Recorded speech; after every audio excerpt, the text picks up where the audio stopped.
Hello, race fans. Welcome to another episode of Short Track Guys Podcast, brought to you by ShortTrackExclusives.com. I'm your host, Thomas Faddis, alongside two other short track guys in the studio with us tonight.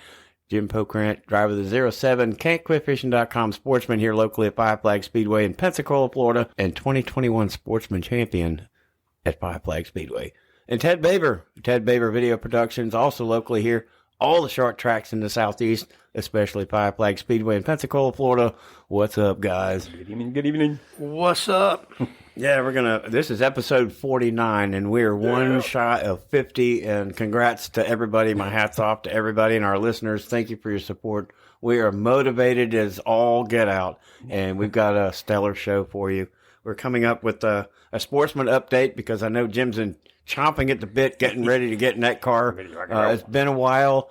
This coming weekend on Friday, May 13th, will be the Alan Turner Pro Late Model 100 Series with the Sportsman and the Pure Stocks, highlighting that show, I would put. But we're gonna go with a little bit of a North-South challenge that was at Nashville this past weekend. We caught up on some results, and man, I'm telling you, when you watch the replays of that race, man, it's really no surprise as to who came out on top of that. But I mean, I think that 51 might have had something, but I think he slipped up a little bit because of a Donnie Wilson motorsports car. Could have had something to do with that. little rub on the quarter panel. That's a little paint swap and a little gray paint there now since Nassie's car is white, and that other guy.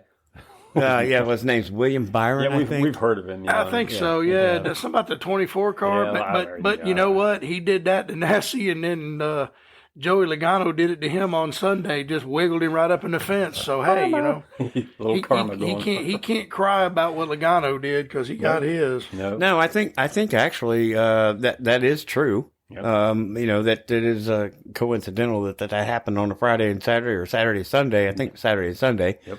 But he kind of roughed up Logano a little bit in the fence getting by him, so I think it was a little bit of a payback that nobody really recognized. Well, I think so too. Yeah, it kind of was. It wasn't. I mean, he didn't put Logano in the wall intentionally. It was just hard racing. But Logano went in there and said, "All right, you want to play that game?" Yep. Yeah, I think that's the way it happened. And Logano ended up getting the win, and then, calling him an idiot from Byron's stable and all that. That's just part of, racing. You get that and you're going to have it and it's not going to stop. So, But he ended up winning Saturday at Nashville, at the Nashville Fairground Speedway. And it was a North-South challenge. The CRA Super Series and the Southern Super Series collided together, and they put on a really good show. And it just... the way it works out, some of those big races, you're going to have that coming down the stretch. I just wonder the emphasis in NASCAR, and Byron being from the NASCAR era, I wonder if that win at all costs kind of attitude has bled over in some of the other races he's involved in now. Well, he didn't wreck him. He just moved him out of the way. And in NASCAR, you've seen them wreck each other. I mean, literally just take each other out. I mean, look what the watermelon guy did down there in Coda, just flat drove through. What's his name? It's got to change. Yep. Because these guys can't afford to keep tearing up race cars. No. And these guys who win at all cost crap. And this is some stuff that NASCAR created. But if you ever go to short tracks, it's not that bad. I mean, we beat and bang on each other and we'll knock each other out of the way, but we try real hard not. It's even though you move them, it's kind of a respect thing. You don't want to tear their car up because they're going to come back after you. Exactly. And if you do it on the last lap. Right. You drive away from them. That way they can't get back to you till after the race is over. That's what you try to do anyway. But you're going to be right back in the same bull ring next week or the next couple weeks. So sooner or later you got to face the fact that the karma's coming. Well, and you can't let somebody push you around either. I mean, you get to a point where if you let it happen and you don't give them something back, they're going to do it to you every time. You get the target. if you plow back into them, and usually it's mutual respect after that. Like, all right, he's serious. We'll just leave him alone. Yeah. But it's all part of it. Yeah, it's going to happen in all those big races. And I think in every series, you're going to have rivalries here and there. You're going to have names thrown around, and you're going to have outsiders. And I don't want to say William Byron's an outsider, but he's certainly well known in the racing industry. But when he comes in and invades the territory, they're going to be drivers that are, experienced in their own series, and they're going to be protective about that. and that's where you have that collision. And that's a great thing about this North-South challenge. You have just the North with the CRA series and the Southern Super Series, but then you have outsiders that come in from like the big series like William Byron. So you've got a collision from all angles. I think it's just a product of hard racing in a short track world. It is, and you can race people hard. You can race them hard, and you can race them fair. But like I said, you go wiggling people, just be expected to get it back. Because I'm going to tell you something, if Stephen Nasse could have got to his back bumper getting into 3, you don't think he would have wiggled him? Ooh, big time. Oh, there's no doubt about it. And there's no love lost between Donnie Wilson and Stephen Nasse anyway. So, I mean, Nasse would have probably taken pleasure in the stuffing that 24 car slamming the fence. Yeah, right. You know, but I mean, you got to look at it. He won at the North-South race, and he was leading the Cup race, and he squeezed Joey Logano. Logano knocked him in the fence, and you know, I mean, these young drivers are doing that, and everybody's like, "Oh, Earnhardt used to do that." Yeah, but Earnhardt gave you some respect. He might knock you out of the way, but he wouldn't. You know, most times he didn't wreck people. He just wiggled you and went on. Yeah, he just meant to rattle your cage. Yeah, he just meant to rattle your cage. He didn't mean to put you in the fence. Yeah, he didn't mean to wreck you. I meant to rattle his cage. Infamous statement, and that's really a scapegoat for any race you get into somebody. I didn't mean to turn him around. Yeah. You know, meant to let him know that I was there, but didn't mean to wreck him. Well, there's times that I've raced people, and you go off in the corner the lap before they drove in harder, and you're expecting them to drive in that corner deep, and you drive in deep, and they don't. And you're like, uh-oh, whop. Around they go. You're like, dude, I'm sorry. You know, it wasn't intentional. I think 3 times in my entire 20-something years on a racetrack, I ever wrecked somebody seriously intentionally. Mm. I won't say who, and I won't say when, and I won't say where, but well, probably 5 times. But it has happened, and I'll race you, and you keep doing me dirty, and eventually I'm just going to be like, you know what? I've had enough. See you later. I don't think that Byron Logano thing is over. I think they just started something, and I think Jeff Gordon put it as being the VP of operations there with Hendrick, put it pretty good. He said, it's going to be something on Byron's radar if the opportunity comes, maybe coming up in Kansas. Because the opportunity might put the little payback to the little 22 car. He very well could. I would. Oh yeah, I mean, but you ain't got to do what Matt Kenseth. I mean, what Matt Kenseth did was messed up. You just don't go destroying somebody's race car like that. And he got suspended for it. I mean, you remember Carl Edwards getting in trouble for dumping Brad Keselowski several times. Right. Mm-hmm. But I mean, it's beating and banging is part of racing. You got some drivers that can do it and get away with it. Some drivers can do it and will just totally destroy people. The only thing I'm worried about is I was listening to a podcast and they were talking about Tommy Baldwin was on Door Bumper Clear, and he was talking about short track racing with these kids in Legends cars. And he said, you go to these Legends races and they put a time limit on them. They only run 10 laps of racing because these kids are too busy wrecking each other. Right. They don't try to pass. They run off in there and just dump each other. And they're learning that from Joey Logano and William Byron and these guys in the Cup Series. They see it and go, hell, I can do it too. And it's not a good example to be set. And I personally think that they ought to take these Cup drivers that are doing this stupid stuff, and NASCAR ought to make them go to these lower divisions and sit down with these kids and say, look, race each other hard but fair. Right. I mean, you just can't continue. Well, the budgets in NASCAR are just completely out of sight, too, and they don't worry about wrecking the cars because, we got money to fix it. In the divisions, the local short tracks, you don't have those bottomless pockets where you can just continually fix things over and over and over and come back in the next couple of weeks and race again. You've got to kind of take care of your equipment if you plan on being around for the next race. Yeah. Well, and they're gonna send William Byron to the sensitivity training with Joe. Denny Hamlin. I don't mean that. I know you don't, but I mean, is that's where it's going because you're going to hurt somebody's feelings and you got to go to sensitivity training, or whatever they call it, sensitivity. Yeah, I think it's sensitivity training. You're right. Certification, so that I more understand somebody's feelings, so that I don't upset their stable. When you're trying to be successful, I mean, come on. Where are we going with this? I feel like I plan on knocking the sheet metal right off your car is what I feel like doing. So. Anyway, that was the CRA All-Stars Tour, super late model race. William Byron ended up nudging Stephen Nasse to get the win. Jet Nolan finishes third, Casey Roderick and Sammy Smith. And there's 5 of the top world-class drivers that we've had in the super late models across the country that you could just put, just put a staple on right there. That was the super late models at Nashville in the North-South Challenge.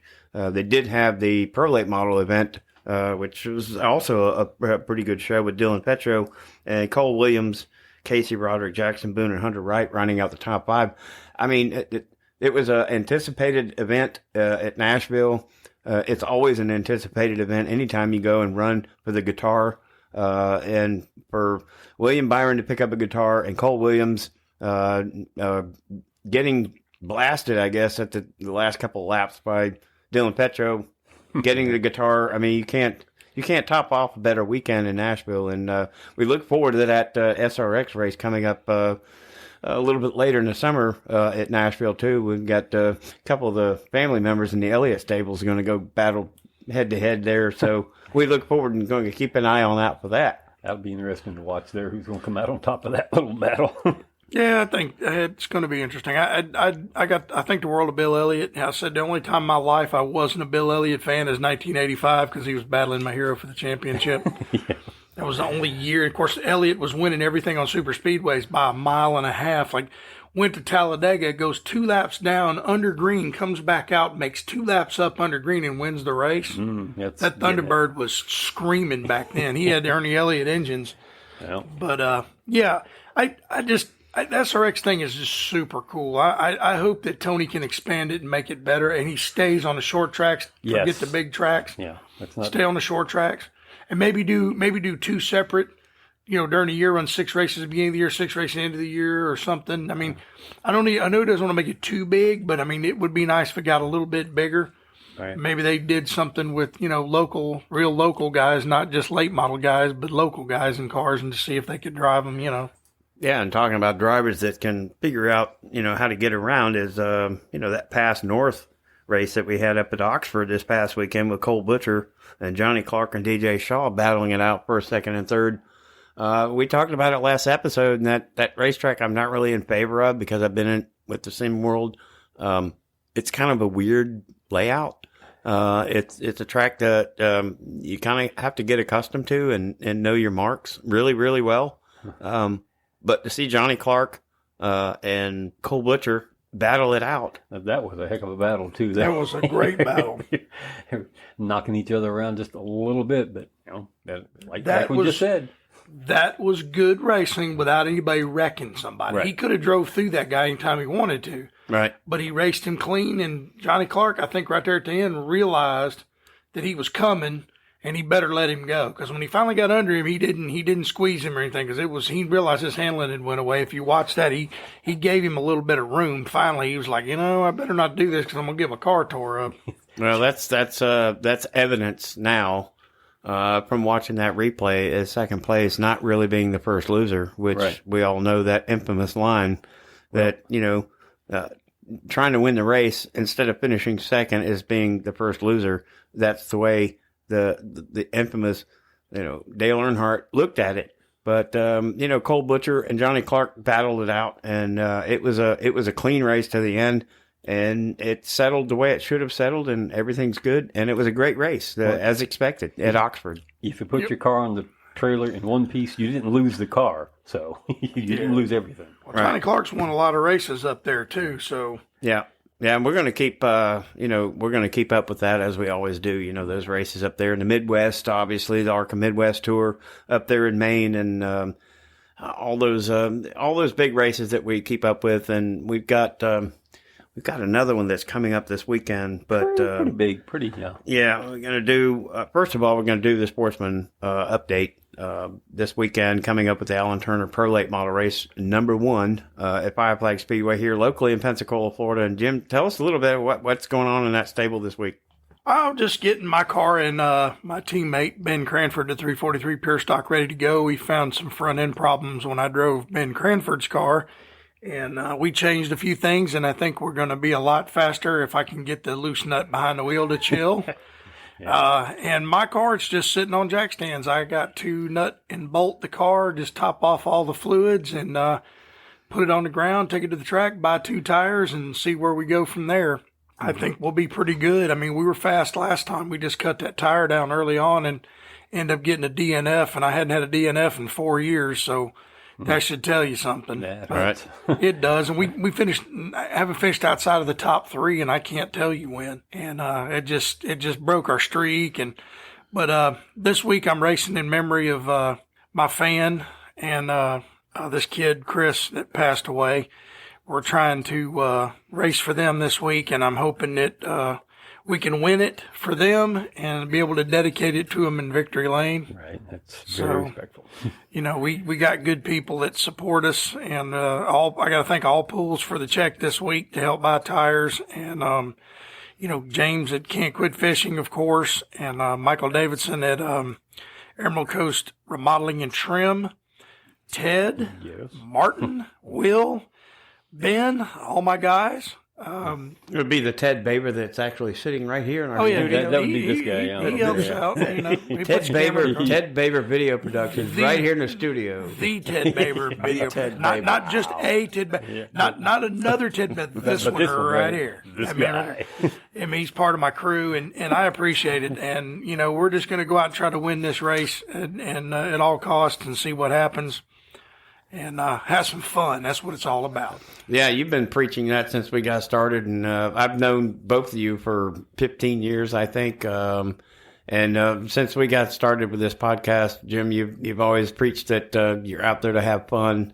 You know, there are times where you focus and get serious, but at the end of the day, it's all about having fun and being successful, loading the car up and putting it on the trailer and coming home in one piece. And regardless of, winning or finishing fifth, or winning the championship or not, you've been preaching that it's all about fun. And we hope that our listeners have, racers that can get on board or kids, or nephews or nieces that are in go-karts and all, that they start learning to enjoy the sport and learning what it's about, to put the car together and getting it to go faster.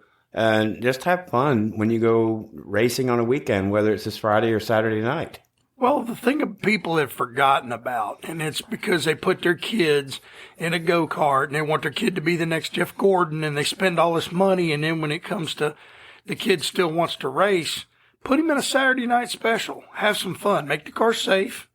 And let the kid have some fun. And then as adults, we can have fun with it. But, it's going away because kids are on their phone or they're in front of their computer. They're not actually getting in the garage and getting their hands dirty. They don't want to fool with it. They just want somebody to do it for them. And it's, no, thank you. I'm not building a car for you. You're going to get out there and learn, or you're not racing. Get a participation trophy. Yeah, I mean, the kids don't want to work on anything. And that's the thing. If you don't know how it works, to me, you'll never drive it correctly. Mm. And not only that, but when you have to put the effort in to fix it every time you tear it up, you'll think twice about tearing it up. Right. It gets expensive and difficult when you have to put it back together week after week after week. That's one of the things I have respect for Chase Elliott, because his dad made him work on his cars. Right. Chase didn't stand around after a race in his uniform and sign autographs and wear his sunglasses. He was in there taking shocks off and everything else. Yeah, no telling how many Band-Aids he's had on his arms. That happens. That comes with the territory. You just unexpectedly, something slips or something. You're trying so hard and you're focused on getting the things right, and something slips and your hand goes in the wrong spot. Guess what? You got to take a break and hiatus and kind of go to, bandage yourself up. That's just part of that's that blood, sweat, and gears kind of thing that comes with it. Well, tears also, but, blood, sweat, and gears. When you get to shop, it's tough, and you got to know what you're doing. And hopefully you have the right guidance and you got the right help.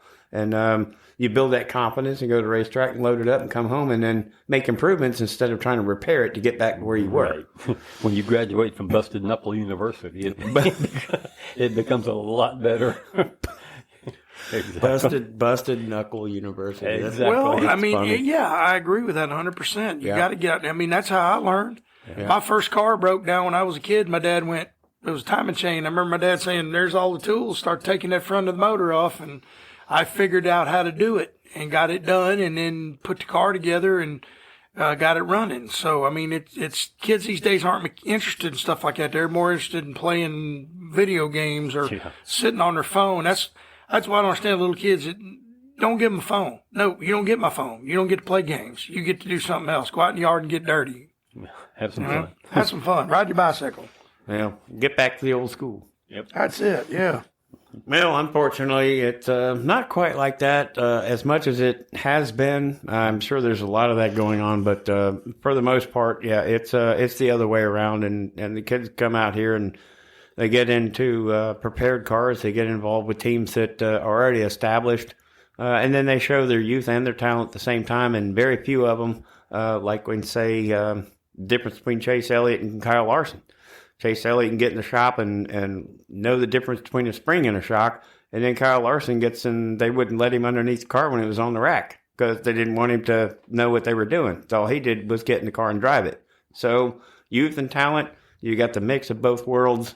We're going to put it that way. The mix of both worlds with youth and talent, and you got them put together. But, I mean, it's going to be an example of what's coming up this weekend.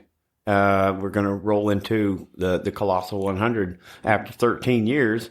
We're going to put youth and talent into this on dirt in the late models with the Colossal 100 at the dirt track at Charlotte, which is going to be an unbelievable race.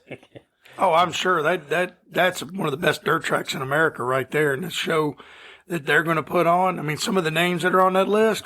Lord, yeah, those are good ones. Like Scott Bloomquist. The baddest, one of the bad, Jonathan Davenport, Superman. Yeah, Kyle Strickler, Joseph Joyner's just right in our backyard from Milton is lined up. Dale McDowell, Jimmy Owens, man, you just Shane Clanton, Tim McCready, Kyle Bronson. You just go down the list.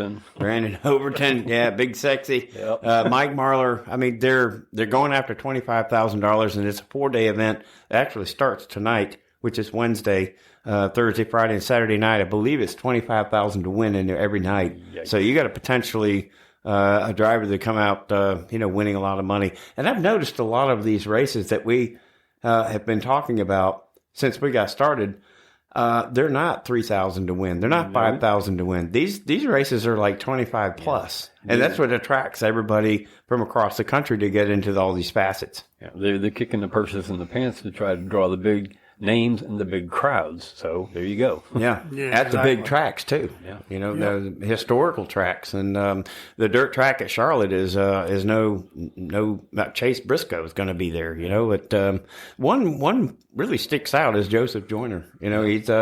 He's a hot shoe down here in the Panhandle area in Milton at Southern Raceway. He's been running as far as we know. A long time in some of these big races, and he's been able to get on the road with Hunt the Front. I'd like to give a shout out to that. He's got his vlogcast, which is a video blogcast or a logcast if you want to. It's not a podcast, but he does video stuff. And good luck to Joseph Joyner and all the Joyner family and his sports and getting after it and go after that money this weekend at Charlotte. Yeah, it's really cool to have a local guy, Joseph Joyner, racing in a big track like that. And he's won a lot of big races in the Southeast here, Southern and Deep South and places like that. And he goes to money races and usually makes the show. So, I mean, anytime you can make a race like that, that's pretty big. Would love to see him beat the guys like Scott Bloomquist and those guys, but we'll see. But best of luck to him and his team. Yeah, we look forward to catching up on that and doing some reviews next Wednesday. That's a Colossal 100. It is part of the XR Super Series late model action at the dirt track at Charlotte. That is May 11th and through the 14th, which actually starts tonight. But you'll be able to catch some of that through your sources online. I'm not going to mention which, but you'll be able to find it if you're smart enough. So, but we'll catch up on that and the results next week. And let's turn our attention to the local big event coming up. I think Ted's got a list of some of these stellar pro late models coming in for the Alan Turner #1 this weekend. Yes, we do, and it's a short list at the moment. We know this is going to expand. It includes Hudson Halder, Christopher Tullis, Chris Davidson, our last season's PLM champion, Casey Roderick. Where have we heard that name before? Several times tonight. Yeah. he's just all over. Hunter Robbins, Timothy Watson, Dustin Smith, Jake Garcia, who we've talked about him a lot too, Colin Allman, Michael Hind, Chase Spradlin, Dylan Fetcho, and from Hayden, Alabama, Justin Bonnet's going to be in the house to be running this weekend. Well, you can assure that's going to be the openers. I think the openers are all like a test and tune. How many do they have? Five Alan Turner Pro Late Model races through 4 or the year? 5, yeah. Four. Yeah, I think they have 5 of them. And this is, the really a tune-up for the Snowflake back in December. We talk about all these big names that are coming in Pro Late Models. Pro Late Models actually really taking off in the last several years, being a big series. Yeah. Well, and the thing about it is, too, I think if you win one of these races, you're automatically guaranteed a spot in the Alan Turner 100. So it's important to win it because you're learning Five Flag Speedway and you can use the setup maybe, but the fact is it gets you in the race. So, when you show up, if something happens in qualifying, you don't have to run the last chance race and get tore up and wrecked because it's not quite such a pressure cooker to get in, but it's still tough. It's still tough. Oh, yeah. But I'm going to tell you something. I mean, you don't want to be fourth in the LCQ with another guy about right on your bumper with one to go because he's probably going to move you. More than likely. I can almost guarantee that. Going to give you the old heave-ho and move on. But yeah. And for our listeners, the LCQ is the last chance qualifier. So, I mean, there's a lot of that jargon that we go through. Yeah. And then when we stop, we just kind of help out and help our listeners learn a little bit more of the jargon that we talk about and some of the, the terminology that we go through in short track racing, like LCQ and the difference between the pro late models, super late models, between the Whelen modifieds and the Outlaws, Gulf Coast and modifieds, and then the modifieds of Mayhem, and then the ground pounders from the Whelen modified series, that kind of thing. So it's just a little bit of a did you know or a history segment, and I think Jim's got one coming up right now with. Something this is pretty cool. L.W. Wright? Is that correct? Wright. Yeah, he ran basically one NASCAR race, bought a car, came to the track, supposedly wrote a bunch of bad checks. I don't know how true that is. I don't know. He says, now he's been on recently on the Scene Vault podcast. They actually found him, and they talked about it. And he said that he didn't write any bad checks, but I don't know. But he went to Talladega, wrecked the car in qualifying. So he goes out and he gets in the race. They cobble the car back together. He makes the race. He goes so slow they black flag him. He comes in, parks the car, gets out. Tried to qualify for national. And then here's where the spooky thing is. They said he disappeared after Talladega, but he didn't.